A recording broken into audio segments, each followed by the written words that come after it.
Hello guys, paano nga ba kumita sa Pupo Live apps? So unang-una po, dapat may Pupo apps ka. Ilalagay ko na lang ang link sa comment section para makapag-download ka na at i-PM mo ako once na download mo na para mag-guide kita, okay? So ang gagawin mo dito guys, magsa-sign up ka lang dito. I-click mo lang itong connect with Google. Pero bago yan, dapat i-check mo muna itong nasa baba. Ayan, i-check mo yan. And then connect with Google. So pagdating dito guys, mamili kayo dito na email na pwede nyong ilagay sa Pupo Live apps nyo na account. Ayan. Ito guys, sample lang po ito guys ha. Kasi meron na po akong Pupo account. So mapupunta ka dito, tapos i-check nyo po ng mabuti yung birthday ninyo. Hanapin natin dyan kung alin dyan ang birthday natin. Halimbawa yan. Sample lang po ito guys ha, kasi meron na po akong Pupo Live apps. Sample lang po ito ha. Ayan. So halimbawa na lang ito. Confirm natin. Tapos dito, ilagay natin yung Philippines. Ayan. Hanapin natin yung Philippines. Ayan, i-click natin yan. Tapos, i-click natin itong female. So, dito guys, mag-ingat kayo sa pag-fill up nito. Kasi once na napindot mo na yan, hindi mo na po ma-edit yan. Okay? So, ingat-ingat po. So, pag okay na, i-click natin yung submit. So, dito pala guys, maglalagay tayo ng picture. Ayan, i-confirm lang natin. Ayan. Allow lang natin yan. So, maghahanap tayo dito ng picture.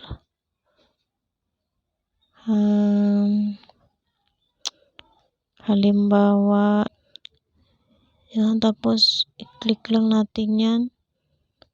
Ayan, tapos submit.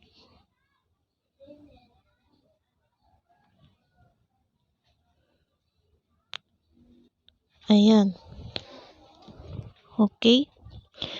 So, kapag new user ka pa, meron kang $10 na makukuha. So, makaka-withdraw ka kaagad. Okay, kung makikita mo dyan, ayan o, $10. So, punta tayo dito. Ayan. So, pag na-open nyo po yung apps, kapag nakapasok na kayo sa loob ng application, i-click mo ito. Ayan, tapos mag-face authentication ka na para ma-verify yung Pupo Live apps mo, okay? Ayan, ipindutin mo lang yung upload photo of yourself. Ayan. So, hindi ko na ipapakita kasi meron na po akong application at hindi ito gagana sa akin. Ayan, i-click mo lang yan. Tapos, pagkatapos nyan, magme-message sa'yo yung Pupo na successful na ang inyong face authentication. Pero pag hindi pa successful, uulitin mo lang ito. Okay? So, pagkatapos nyan, kapag successful na ang inyong face authentication, pumunta ka dito sa reward.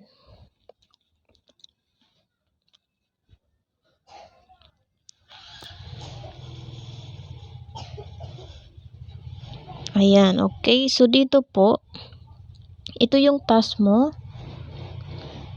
Daily live duration, 60 minutes. Kapag nagawa mo yung task ng live, 60 minutes, may makukuha kang 10,000 points. At dito sa baba, meron ka ding daily duration, 120 minutes. Ibig sabihin, 2 hours yun. May makuha ka din na 10,000 points. Okay? Ang equivalent pala ng 10,000 points is $1 po. Okay? So, makakaipon ka kaagad at makaka-withdraw kaagad nito. So, dito naman guys, ayan. Merong dito na join the party for 1 hour. Uupo ka po nito sa party live. Sa crown seat ka, uupo nito. So, ipapakita ko ngayon sa inyo kung ano yon. Okay, balik tayo. Kapag nakapag-sign up ka na pala, ay dapat mo itong magawa within 7 days kasi kapag hindi mo nagawa itong within 7 days, ay magiging 1K points na lang ito. Hindi na siya 10K points. So, kailangan po kapag naggawa ka ng account, gawin mo na agad yung task para hindi po masayang yung 10K points. Kasi maiipon mo yun, sayang lang pag hindi mo nagawa daily, 'di ba? So, kung ginawa mo yan araw-araw, makakaipon ka kaagad, makaka-withdraw ka kaagad kasi $10 lang po ang minimum payout, okay? Ito naman yung sinasabi kong party live. Dito ka uupo sa crown seat. Itong number 2, 3, and 4 na crown seat. Hindi po dito sa baba. Ha? Diyan po ang crown seat. Kapag uupo ka sa ibang upuan ay hindi po aandar ang iyong oras. Okay? Sa pag-upo po sa crown seat, kailangan mo ng agency para may maupuan ka. So, kung gusto mong sumali sa aming agency, i-PM mo ako para masali kita sa agency namin at para matulungan ka din para mabilis ka maka-payout dito. Kasi meron silang araw-araw na task para makakuha ka din ng points at meron ding welcome gift na binibigay ang agency. Okay? So, kung interesado kang sumali sa agency namin, mag-PM ka lang sa akin, okay? Para mag-guide kita.